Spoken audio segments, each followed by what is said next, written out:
नमस्कार मित्रांनो, स्वागत आहे तुमचं आमच्या चॅनेलवर, जिथे आम्ही मराठी संस्कृतीतील अमूल्य ठेवा ज्ञानेश्वरी यातील सुंदर विचारांचा समजावून सांगत असतो.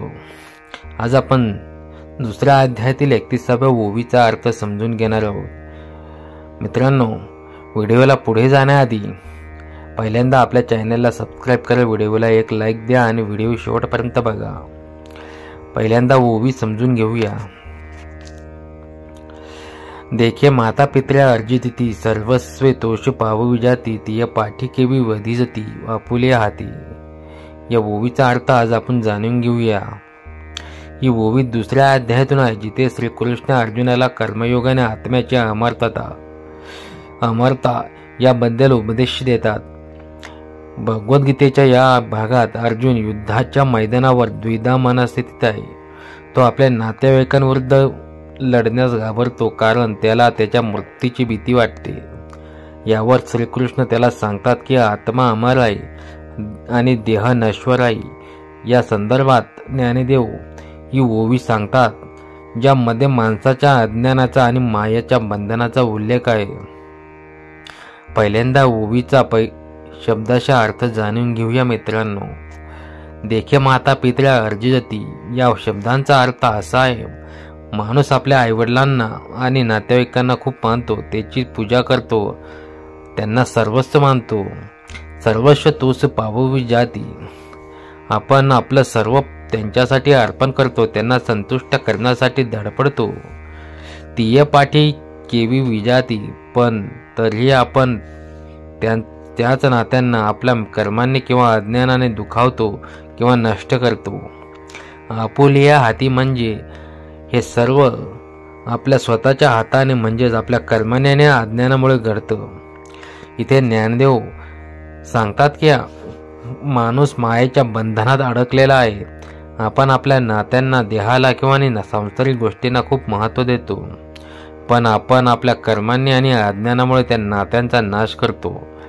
यामागे खरा दोष आहे तो आपल्या अज्ञानाचा, ज्यामुळे आपण आत्म्याच्या अमर स्वरूपाला विसरतो आणि त्या देहाला खरं मानतो. या ओवीतून आपल्याला ज्ञानदेव महाराज काय शिकवतात? आत्म्याच्या अमरता म्हणजे आपण ज्या नात्यांना इतकं महत्त्व देतो की देहापुरतं मर्यादित आहेत. खरा आत्मा अमर आहे आणि तो कधीच नष्ट होत नाही.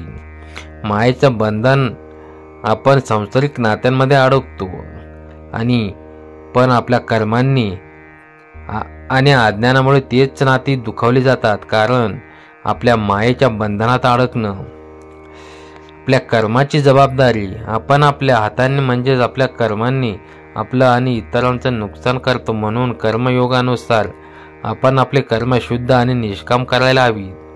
ही ओवी आपल्याला आत्मचिंतनाची संधी देते. आपण आपल्या नात्यांना किती महत्त्व देतो? आपण त्यांच्यासाठी खरंच योग्य कर्म करतो का, की आपल्या अज्ञानामुळे आपणच त्या नात्यांचा नाश करतो? आजच्या व्यस्त जीवनात ही ओवी आपल्याला कशी मदत करू शकते? नात्यांचा आदर करा, पण मायेत अडकू नका. आपल्या कुटुंबाला, मित्रांना वेळ द्या, पण त्यांना आपलं सर्वस्व समजू नका. खरा आनंद आत्म्याच्या शोधात आहे. आपले कर्म शुद्ध करा. प्रत्येक कर्म निष्कामपणे आणि प्रामाणिकपणे करा, त्यामुळे नाते दृढ होतील. आत्मचिंतन करा. दररोज स्वतःला विचारा, मी माझ्या कर्मांनी कोणाला दुखावलं का, आणि स्वतःला सुधारावा. मित्रांनो, ज्ञानेश्वरीच्या या एका ओवीत किती खोल अर्थ आहे. ही ओवी आपल्याला मायेच्या बंधनातून मुक्त होण्याचा आणि खऱ्या आत्म्याच्या शोधात मार्ग दाखवते. तुम्हाला ही ओवी कशी वाटली?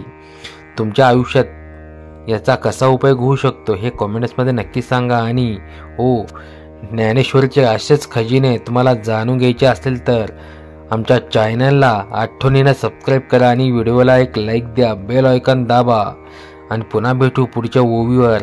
तोपर्यंत नमस्कार.